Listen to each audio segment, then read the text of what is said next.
आपको कल critical angle explain किया था और आज क्रिटिकल एंगल के न्यूमेरिकल सॉल्व करेंगे जो कि बोर्ड के अकॉर्डिंग बहुत इम्पॉर्टेंट है। तो इसके लिए आपको ध्यान रखना, आप मैथ्स नहीं पढ़ रहे हो, आप फिजिक्स पढ़ रहे हो। इसमें रिलेशन फार्मूले ना होकर रिलेशन होते हैं और रिलेशन का दूसरे रिलेशन से रिलेशन बनाना पड़ता है। जैसे कि सिंपली हम बात करें तो कल हम लोगों ने सीखा था कि n is equal to 1/sin c। ये भी कह सकते हो sin c is equal to 1/n। अब मान लो कोई लाइट, एयर, ग्लास, वाटर, फिर एयर आ रही है, जो मैं सिखा चुका हूँ आपको, ठीक। और लिखा है कि जो लाइट इंसिडेंट हो रही है, जो प्रकाश आपतित हो रहा है, वो ग्लास और वाटर के सरफेस पर है। कहाँ पर है? ग्लास और वाटर के सरफेस सतह पर है। मतलब आपतित प्रकाश ग्लास, कांच और जल पर है। तो जाहिर बात है आप कौन सा एन लोगे, ANG लोगे, GNW लोगे कि WNA लोगे। तो अगर ये लिखा हुआ है इन सरफेस पे है तो ये एन किसका होगा? ये एन होगा WNG का। Is it clear? यानी वो जो पिछला रिलेशन था हम लोग का ANG equal to GNW into WNA, इसको भी ध्यान रखना पड़ेगा। इसीलिए मैंने कहा कि रिलेशन में रिलेशन लगाना पड़ता है और ये चीज़ हम लोग बहुत अच्छे से सीख चुके हैं, ठीक है। नहीं तो पुराना लेक्चर देखिएगा जहाँ पर हो, उसको फिर से देख के तब करिएगा। अब जैसे बात ये आई n 1/c की, तो n इज इक्वल टू बच्चों V1/V2 भी मैंने बताया है। अगर मान लीजिए एक मीडियम एयर है तो velocity of air and velocity of medium हो जाएगा प्रकाश की वायु में चाल अपॉन माध्यम में चाल। तो इस तरीके से फार्मूलों में रिलेशन हमको सेटअप करना पड़ता है और प्रैक्टिस के बाद जब हम उसको सीख लेते हैं तो चीज़ें हमारे लिए आसान हो जाती हैं, ठीक। तो आइए न्यूमेरिकल पे करते हैं। ये पहला न्यूमेरिकल लिखा हुआ है, हिंदी मीडियम, साथ साथ नोट करते रहना। Find the velocity of the light in the medium for which critical angle is 45। किसी माध्यम में क्रांतिक कोण 45 डिग्री है, उसमें प्रकाश की चाल क्या होगी? ठीक है क्वेश्चन, तो सॉल्व करते हैं। हम लोगों ने देखा है कि n is equal to 1/sin c या sin c is equal to 1/n। अब n क्या होता है? n V1/V2 तो होता है ना, लेकिन यहाँ पर जाहिर बात है मीडियम और एयर की बात होगी कि वो कोई मीडियम पर्टिकुलर दिया नहीं है। तो यहाँ पर हम n को क्या लिख सकते हैं? ऊपर ले लें वेलोसिटी ऑफ एयर और नीचे velocity of in medium, velocity in air, velocity in medium, प्रकाश की वायु में चाल और प्रकाश की माध्यम में चाल। तो अब हम क्या लिख सकते हैं? Sine c is equal to 1/c/v। अब ये v ऊपर चला जाएगा, इज इट क्लियर? v कहाँ जाएगा? ऊपर जाएगा। तो sine c is equal to हमारे पास फाइनली आया v/c। अब ये कितना दिया है? साइन 45 डिग्री और v हमें कैलकुलेट करना है। Find the velocity of light in medium, माध्यम में प्रकाश की चाल मतलब v को, और ये हो गया c यानी velocity of light in air, प्रकाश की वायु में चाल याद रखा करिए 3 × 8 मीटर पर सेकेंड होती है, इसको कृपया भूलिएगा नहीं, ठीक है। अब देखिए साइन 45 की वैल्यू कितनी होती है? चलो पहले ये वैल्यू भी पुटअप कर लें। Sine 45 is equal to V/3 × 10⁸। Sine 45 होता है 1/√2 V 3 × 10⁸। ये हमारी वैल्यू आ गई। तो v कितना आ जाएगा, v हमारे पास आएगा, क्रॉस मल्टीपल करिए, 3 × 10⁸ और ये इधर जाएगा तो अपॉन में आएगा, अपॉन √2। सिंपली क्रॉस मल्टीपल करिए, v को अकेला कर दीजिए। अब √2 की वैल्यू आपको मालूम होनी चाहिए 1.41, कितनी होगी 1.41। तो आप इसको सॉल्व करेंगे तो 2.8 × 8 मीटर समथिंग आपका आएगा। कैलकुलेशन खुद अपने आप करिएगा। तो देखिए मैंने कितनी आसानी से स्टेटमेंट को रिलेशन और रिलेशन के रिलेशन में डालकर अपना आंसर निकाल लिया। इसीलिए मैं बार बार कहता हूँ, ये मैथ नहीं पढ़ रहे हो कि एकदम से हड़बड़ा जाओ। स्टेटमेंट पढ़कर एक प्रॉब्लम को स्टेप वाइज स्टेटमेंट से खींचकर बाहर निकाल के पुटअप कर रहे हो, जिसका एग्जाम्पल ये न्यूमेरिकल है। आई होप ये न्यूमेरिकल आ गया होगा आपको। तो एक सेकेंड टाइप के न्यूमेरिकल की बात करते हैं। इस न्यूमेरिकल में इम्पॉर्टेंट न्यूमेरिकल है, व्हेन रे of light in air is incident at air glass surface. ठीक है, एयर ग्लास सरफेस। ठीक, तो एंगल ऑफ इंसिडेंट आपतन कोण दिया हुआ है 45 degree. It is deviated by 15 degree. निकालना है ANG और critical angle. Hindi medium question note करो। जब प्रकाश की कोई किरण वायु से कांच की सतह पर 45 डिग्री के आपतन कोण से आपतित होती है तो अपने मार्ग से 15 डिग्री विचलित हो जाती है। आपको एयर टू ग्लास का अपवर्तनांक निकालना है और क्रांति कोण निकालना है। तो सबसे पहले देखिए, मैं एक क्वेश्चन आपको समझाऊं कि ये मीडियम है एयर और ये है ग्लास। ठीक, अब इस पर इंसिडेंट एंगल आई कितना दिया है, आपतन कोण वो साफ साफ दिया है 45 degree. I is equal to 45 degree. अब देखिए, आफ्टर रिफ्रैक्शन ये अपने ओरिजिनल पाथ से डेविएट हो गई, अपना जो सही रास्ता ऐसे होना चाहिए था उससे विचलित हो गई। और कितना हुई विचलित, 15 डिग्री। तो ये बचा क्या, R, एंगल ऑफ रिफ्रैक्शन, अपवर्तन कोण। अब इन्होंने R सीधे सीधे नहीं दिया है, इन्होंने विचलन डिफ्लेक्शन दिया हुआ है।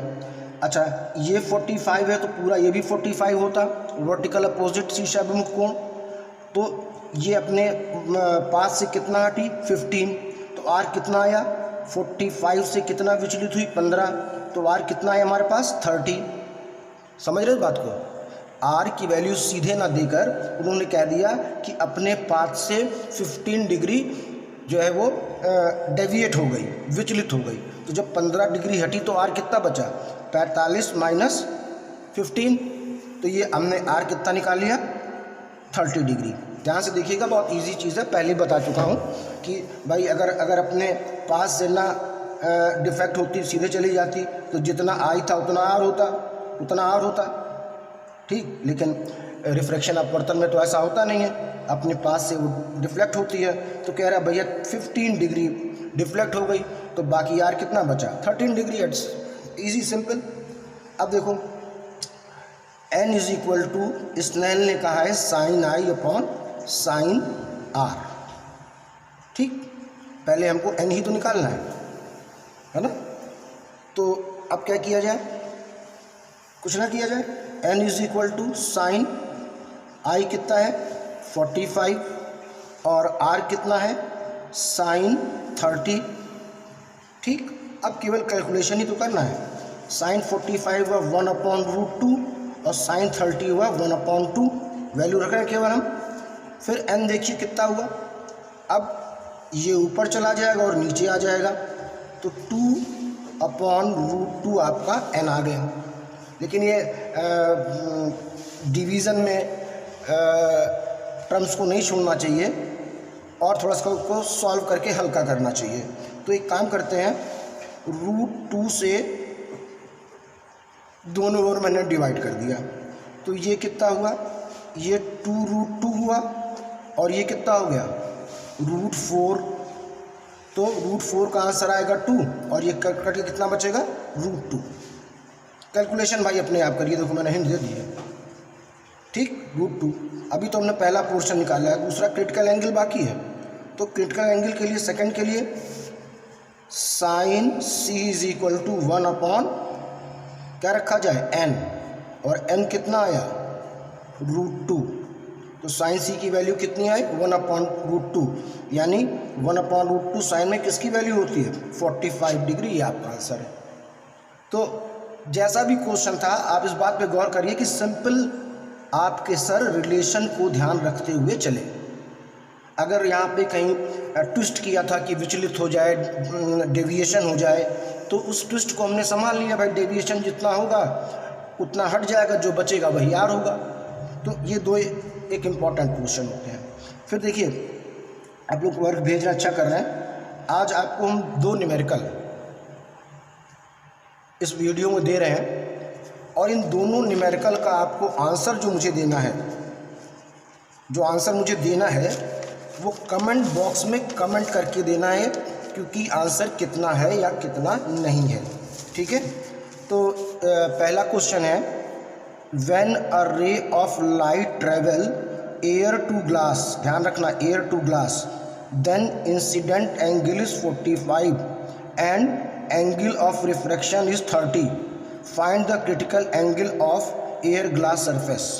हिंदी मीडियम नोट करो, जब एक प्रकाश की किरण वायु से कांच में आपतित होती है तो आपतन कोण 45 डिग्री होता है और अपवर्तन कोण 30 डिग्री होता है। आपको एयर ग्लास सरफेस मतलब वायु कांच की सतह पे क्रांतिक कोण बताना है। ये सिंपल क्वेश्चन है जो अभी मैंने समझाया है, उन्होंने ट्विस्ट किया था, हमने भी ये ट्विस्ट किया है। अब आंसर 30, 45, 60, 90 है। आप कमेंट बॉक्स में केवल आंसर लिख के भेजिए, उसके बाद व्हाट्सएप पे अपना वर्क सेंड करते रहिएगा, मुझे इसका आंसर कमेंट बॉक्स में चाहिए, ठीक। ये क्वेश्चन बहुत इंपॉर्टेंट है। A glass slab is immersed in water, एक कांच का टुकड़ा पानी में डुबा दिया गया। Find the critical angle at glass water surface, कांच जल की सतह पर क्रांतिक कोण ज्ञात कीजिए, क्रांतिक कोण ज्ञात कीजिए। हिंदी मीडियम लिख लेना बेटा। अब देखो दिया है glass with respect to air 1.5, कांच का अपवर्तनांक वायु के सापेक्ष 1.5, जल का अपवर्तनांक वायु के सापेक्ष 1.3, water with respect to air, ये दिया हुआ है। इसमें से कौन सा आंसर सही होगा ये आपको बताना है। अब हम आपको इसमें एक हिंट देंगे, हिंट आपके बहुत काम आएगी। वही पुराना ट्रिक जो सिखाया था, इसमें हो क्या रहा है, एयर से ग्लास, ग्लास से वाटर, फिर एयर, और क्रिटिकल एंगल कहाँ का पूछा है, ग्लास वाटर, कांच और जल, देखिए साफ साफ लिखा है। तो ये वाला एन बनेगा, कौन सा एन बनेगा, ये वाला, यानी कि W से G का। तो सिंपल पहले फॉर्मूला लिखते हैं, sine C is equal to 1 upon n, n कौन सा, वाटर टू ग्लास, ठीक है। जो पीछे होता है वो आगे लिखा जाता है और जो आगे होता है पीछे लिखा जाता है, मैं पहले लेक्चर में बता चुका हूँ आप लोग को, ठीक है। तो यहाँ पे वैसे लिखते हैं GNW ले लेते हैं, हमने तो ग्लास यहाँ पे ग्लास और वाटर कह रहे हैं ना, तो हम लिख लेते हैं G with respect to water. नहीं साहब, आप थोड़ा सा लड़खड़ा रहे हैं। देखिए ग्लास से वाटर, बिल्कुल ठीक, ये दिया हुआ था, आप कंफ्यूज ना होइएगा।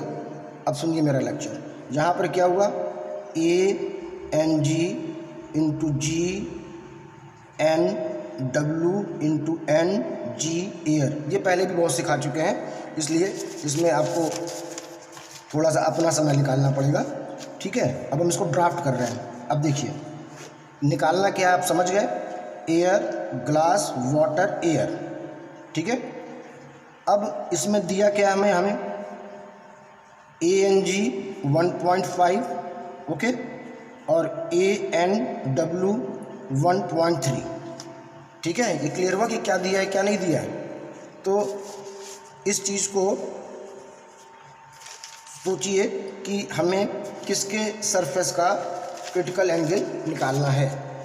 एक मिनट मैं पेज दे लूँ, फिर आपको बताता हूँ कि क्वेश्चन बहुत ईजिली सॉल्व हो जाएगा।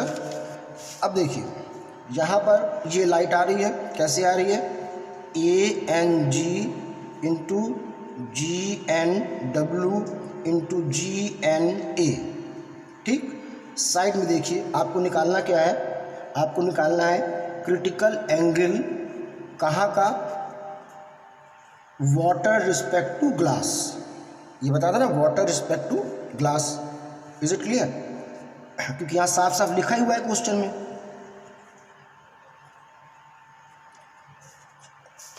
ये क्वेश्चन है आपका, फोर्थ क्वेश्चन है, ग्लास वाटर। तो हमको इस फार्मूले को लगाना पड़ेगा, sine C is equal to one upon W N G. अब हमारे पास यही वैल्यू नहीं दी है, बाकी ये वैल्यू से हम इस वैल्यू को बनाने जा रहे हैं। ठीक है, तो हम इसको क्या लिख सकते हैं कि जी एन डब्ल्यू वन साइड रखा, उधर क्या ले आए ए एन जी, और ये भी इंटू में चला गया G N A. Okay, A N G आपको दिया हुआ है, गिवन है ना, ए एन जी कितना है 1.5। आपको चाहिए क्या, देखो बेटा यहाँ डब्ल्यू होगा, sorry water to air, air to glass, glass to water, water to air, क्या होगा यहाँ पर वाटर टू एयर, इसको करेक्शन कर लेना वाटर टू एयर। अब यहाँ पर दे रखा है ए एन डब्ल्यू 1.3, और हमें यहाँ निकालना क्या है, हमें चाहिए डब्ल्यू एन ए, क्योंकि ये रिलेशन क्या बना था, रिलेशन बना था A N G into G N A, G N W, फिर डब्ल्यू के बाद एयर था, तो क्या आएगा यहाँ पर डब्ल्यू एन ए। ठीक, मैंने यहाँ पर उल्टा लिख दिया था, आप करेक्ट कर लीजिए इसको। अब डब्ल्यू ये दिया ये है, निकालना ये है, तो जाहिर बात है इसको उल्टा कर दो, डब्ल्यू एन ए कितना हो जाएगा, डब्ल्यू एन ए हो जाएगा इसका अपोजिट, तो ये जब ये इधर रिवर्स हुआ है तो इधर भी रिवर्स 1.3 हो जाएगा। अब ये आपको दिया हुआ था, ये आपने दिमाग से निकाल लिया, कैलकुलेट करिए, इसकी वैल्यू निकालिए, इसकी वैल्यू जब आप यहाँ रखेंगे तो अपने आप साइंस ही आपको मालूम चल जाएगा। ये हमारा हिंट है, मैंने आपको हिंट दिया। ठीक, तो न्यूमेरिकल फिर आपके सामने है, a glass slab is immersed in water, find the critical angle glass water. ठीक है, ग्लास वाटर पे ये और ये गिवन है। हिंदी मीडियम, एक कांच का टुकड़ा जल में डुबाया जाता है। ठीक है, आपको कांच और जल की सतह का क्रांतिक कोण निकालना है, और आपको एयर टू ग्लास 1.5 दिया है रिफ्लेक्टिव इंडेक्स अपवर्तनांक, और ये कितना दिया है 1.3। ठीक, मेथड आपको मैंने अभी इसमें सिखाया समझाया था। ठीक, ये पहले वाले लेक्चर का और थोड़ा सा हिस्सा कल वाले लेक्चर का न्यूमेरिकल कंप्लीट। आपको करना क्या है, आपको कमेंट बॉक्स में जाकर सही जवाब हमें तुरंत देना है, उसके बाद आप नोट्स बनाकर ग्रुप में डालते रहिए, वो बात की बात है, वो और न्यूमेरिकल कराएंगे। तो क्वेश्चन नंबर 3 और 4 का आंसर आप हमें कमेंट बॉक्स में देंगे। पहले एक बार रिवीजन कर लीजिए और समझ लीजिए, फिर करना बच्चों। ओके, और थोड़ा कोशिश करो कि और सारे बच्चे काम करें, मेहनत पड़ती बेटा, एक लेक्चर को देने के लिए काफ़ी तैयारी करनी पड़ती है और सारे बच्चे नहीं करते, थोड़ा तकलीफ़ होती है। तो होप कि आप सब हमारा साथ देंगे, क्योंकि हम आपके साथ हैं। ओके बच्चों, नाउ डू दिस वर्क।